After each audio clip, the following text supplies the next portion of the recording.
Can we just talk about why we are happy to spend 50, 60 pounds on a night out, but we won't spend 20 pounds on a book that can actually level up our life? Welcome back to another makeup and mindset video. If you're new here, my name is Twee, and in this series we are deep diving into some deep topics that no one likes to talk about, but we are doing our makeup at the same time. So it's a little bit like a therapy session. We're gonna be talking about finances, money, money. I'm gonna try the new Natasha High Glam foundation. This looks so good. I actually love the concealer, so I'm so happy that she's bringing out a foundation version. I feel like as women, one of the biggest things that I really want to preach is financial literacy. I used to be that person that was living paycheck to paycheck, earning £8 an hour, worked 3 jobs to try to save up. I had no idea about investing, budgeting, pensions, like all of that kind of mumbo jumbo really scared me. First things first, we have to address the elephant in the room, which is your money mindset.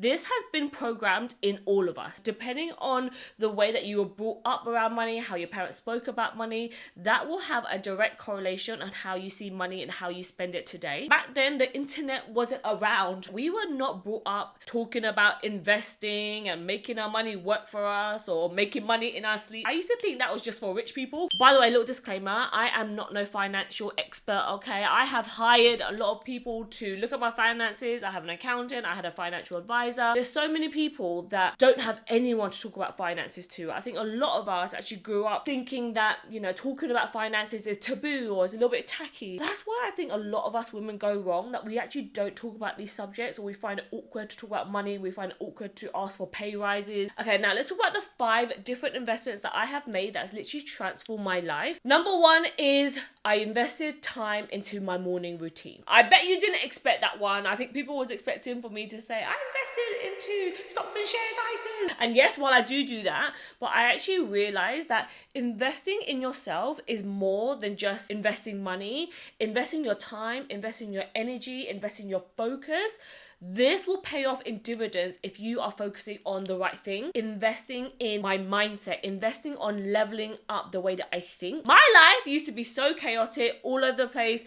I would wake up at like 10, 11. I would snooze my alarm multiple times. And then when I finally woke up, the first thing I would do is grab my phone. I used to scroll on social media for hours and hours. I would feel so anxious. I used to feel so behind. I used to feel like, oh my God, there's not enough time in the day. Yeah, there wasn't enough time in the day because you spent most of your morning scrolling, bitch. Why you leveling up your mindset and taking that time to pour into yourself? That is how you are actually going to earn more money. Okay, next I want to talk about something that I think has leveled up not only my mindset, but my actual brain the most, and that is reading. See, this is a skill that I really had to learn to master. Trust me, before, guys, I was addicted to the scroll. I know the best way to get through the hardest thing is just to do it first thing in the morning. There's that saying that you are the average of the 5 people around you. In my situation, okay, I ain't got a lot of friends, okay? And I damn well don't have a lot of friends that are living the life that I want to live. There's a whole process to write a book, okay? Sometimes it takes people a whole lifetime to write this one book and to spill all of their wisdom inside of this book. And it's not even just that one person. It has to go through rounds and rounds of publishers, editors, writers, researchers in order to produce that book. And if you can learn someone's knowledge, someone's mistakes, all of their life lessons inside of a book, you would be silly not to read it. If there's anything in your life that you want to level up on, there's a book about it. I feel like I've just become a much smarter person. I feel like I've improved my vocabulary. I feel like I actually have something to offer into a really intelligent conversation. The trick is, when it comes to reading, is that you need to read a book that is actually relevant in your life right now. The biggest game changer for me was when I started to commit myself to reading just 1 chapter a day. By reading just 1 book is going to give you new strategies on how you problem solve, how you actually start to look at different opportunities, and and it's just going to give you a whole new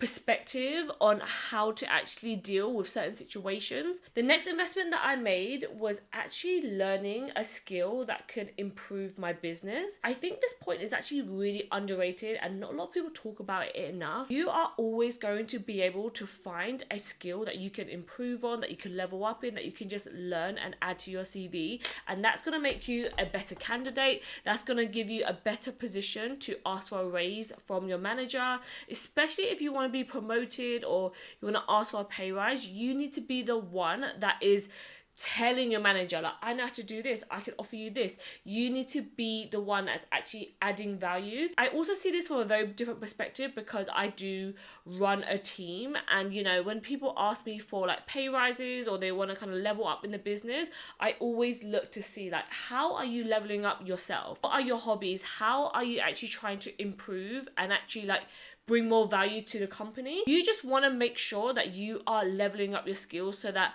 your employer is like, yes, I definitely want to keep her on my team. I see that she adds so much value. I can see that she's like working on herself. She has that mindset. She's a go-getter. She wants to do more. She wants to actively learn. Those are the people that's actually going to get promoted, okay? If you're lazy, you're trying to do the same old thing and you still want to try to get more money, you're likely going to get a no, girl. Any videos that I watch of anyone being productive and, you know, being in their boss girl era, they all use Notion. Ever since I started to use this system, I feel like my productivity has actually doubled. I know exactly where everything is, and I feel like I've been getting more jobs, more opportunities, because I have so much more of an idea of exactly what my content pillars are, what my story is, my mission, my vision, my why. Everything is in one place now. If you are interested, I'll leave a link down below to my Notion dashboard. You can literally download it. It's down below in the description. Okay, the next investment that I made that I think has made a really big difference on my life is actually taking the time to invest in learning about my past. If you haven't seen my last Makeup and Mindset where I talk all about my chaotic childhood, please go watch that video because I deep dived into my childhood and how it's actually shaped me as a person now growing up. We just bury our childhood down. We don't want to talk about it, but actually the only way that you can actually change your patterns is to be aware of it. Spending time alone, as someone who has been in a relationship for 17 years, ever since I was 16, that was so hard for me. I think when you come to a realization that your past has made you who you are today, and that is something that you shouldn't be ashamed of. Going to therapy was one of the best investments I could have ever made for myself, not only in my relationship, but also now in this new stage of me becoming a mother. So much better in my communication, how I actually talk to myself, how I look at money. I do not want to still carry on the same generational traumas. Like, I'm so glad that now I'm actually able to be aware of patterns that my mum used to do, that I subconsciously did, and I didn't even realize it. The thing that I've learned about therapy is that it's all about self-awareness. Once you are aware of the patterns, that is 50% of the work done. There's so many times that I have caught myself like screaming and shouting, and then I stop and I realize that that's not the way that I want to talk to my child. Whenever I used to make a mistake, my parents would just shout at me.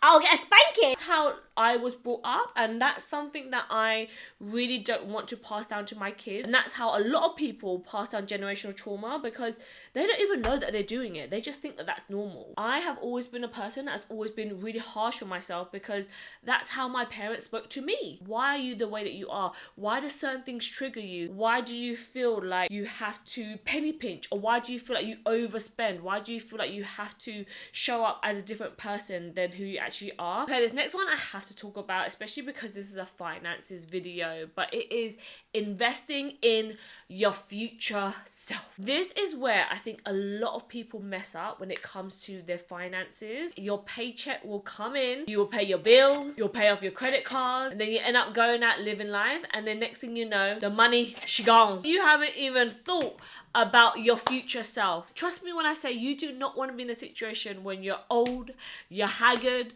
you're grey, your knees are hurting, your back's hurting, your hip is about to dislocate. You want to make sure that you are setting up your future self for success. Get into the habit of paying yourself first before random expenses, before you go out. Budget some money towards your future, the business that you've always wanted to launch, the project that you've always wanted to do. I always try to put 20% of whatever I earn aside for my future me. This is in a high yield savings account, a stocks and shares ISA. You need to just get in that habit of putting money away and pretending like you've never seen it. Even better, set up a direct debit so it just comes out automatically every month without you even having to think. And remember that this money that you're setting aside, it isn't for any impulse spending, the big things in life that you actually want to accomplish in like 5-10 years time.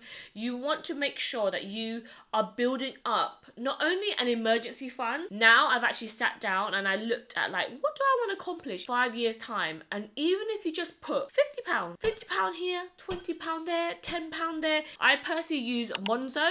They have like different savings pots. Every month a little bit of your paycheck goes towards like your future self, towards your future goals. That is what's going to allow you freedom, especially if you're ever in a situation where you want to leave your job, you might want to leave your partner. This is what that pot is for. It's for your future self, so you never get stuck in a situation that you no longer want to be in just because of your finances. It's not about the money. It's not about how much you put in there.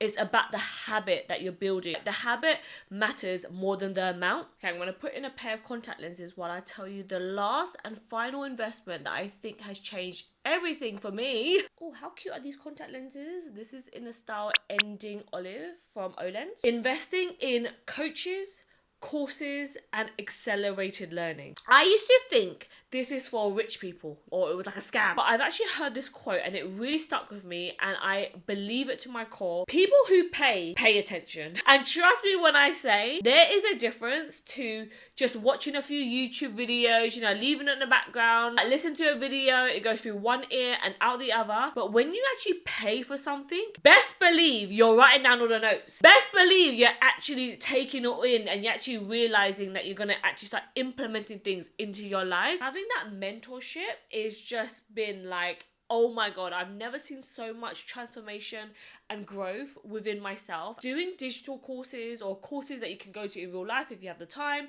or finding a mentor or someone that can help guide you, that is what's going to give you the biggest transformation. There is always going to be someone that's already figured out the path that you're trying to navigate. They know the shortcuts, they can see all of your blind spots. I've done a whole makeup and mindset about what I've learned from hiring a life coach. So if you haven't seen it yet, I'll link it up here. But I noticed that just working with her for 4 months, I made so much progress in those 4 months than I have in like 4 years. You know, there's people out there that is also spending like £2,000 on a designer handbag and they're not even blinking twice about it. They're not willing to like invest in themselves through like therapy or like a coach or a course that actually level up their skills in life, which in turn is actually going to make you more money. I get people asking me like, okay, what do I do if I have like £1,000? You know, I want to invest it. Like, what stocks do I buy? And I'm like, girl, invest it in yourself. That is actually what's going to give you so much more ROI. It's going to give you a better return in investment than if you just put it into like a little high yield savings account. I really wanted to just quickly do like a quick fire round of all the things that I wish someone would have told me when I first started my finances journey. Step 1, when it comes to your finances, you need to know your numbers. Next weekend, I want you to sit down, look through your bank account, write down all of your fixed expenses, your rent, the things that are like a non-negotiable for you to actually like live. When I actually started writing this all down, I realized that I was paying for some subscriptions to some apps that I never even used for the last 3 years. So please learn from my mistakes, okay? Look at your finances, know your numbers, know what's your bare minimum that you need to survive. Next, I want to talk about the art of budgeting. You gotta learn how to budget. I personally stick to the 60-20-20 rule. This is where 60% of your fixed costs, that should be 60% of your income. Then 20% is your fun money. That's your money to go on holidays with. That's your money to go eat out with your friends, go to the cinema. Like, you're here to live life as well. Put 20% away for your future self. The business that I was talking about earlier, I also love to invest in low index funds. I just literally invest into the S&P 500, which is the top 500 companies in the US. I think I already made that 30,000 just by leaving my money inside of the S&P 500. Younger you are, you have time on your hands. You can build up that compound interest. Even if you just put in £50 today, in a couple of years time, that's gonna grow just by leaving your money there. Your money is working for you overnight. You're building passive income. Next is you need to build an emergency fund, okay? Did you know that 42% of people cannot even handle an emergency bill of £400? If your car broke down the next day, it could be thousands. So you need to make sure that you have about 3 to 6 months saved away in a high yield savings account just in case something goes wrong. Someone might snatch your phone, you might end up being fired or redundant. Like, you don't know about the future. I have so many people telling me that they want to move out of their mum's house, you know, and they're saving up. But girl, I'm telling you, live at home for as long as you can and build up your emergency fund. It's not about how much money you make, it's about how much money you keep. Very important, especially when it comes to lifestyle creep. Like, some people, they get promotions, they get more jobs coming in, but then they end up spending more. So you're actually not even leveling up your life. You're just basically stagnant and you're the same because your spending is going up just as much as you are earning. The next point I touched on earlier, and that's about creating different saving pots for maybe your future business. You want to save a little pot for maybe you moving out. You want to save a little pot for this holiday that you've always wanted to go on. Different saving pots rather than creating like one big pot. I find that when I split my money, I can actually see like I'm working towards some goals. Always remember that saving is just future spending. I feel like sometimes people get a little bit scared of like saving. They don't know what they're saving for, but remember, it's just future you spending that money, but you want to make sure your future you has some money to spend. And finally, you are going to have to make some sacrifices. I hate to be the one to say it, but if you want to be financially responsible, you have to realize that there is a trade-off to everything. If you are outside, you're living your life right now, you're going on holidays,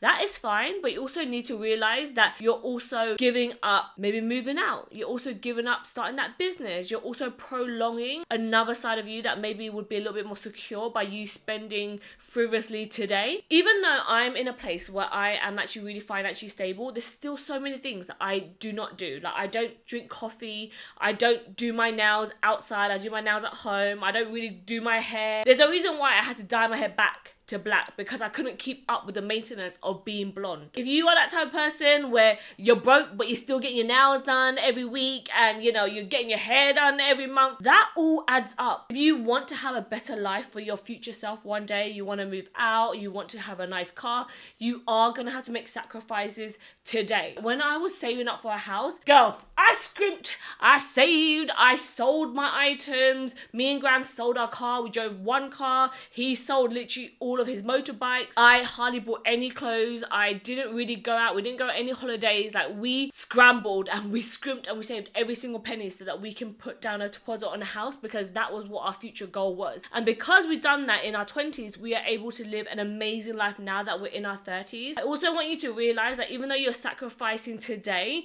you are going to live a much better life for it in the future if you are just patient. You need to realize that this is not going to be forever. This is going to be just for a moment in time. Like with everything, like you're always going to go through different seasons of your life. There's going to be some seasons where you're outside, you're spending money, and then there needs to be other times where you need to reel it back.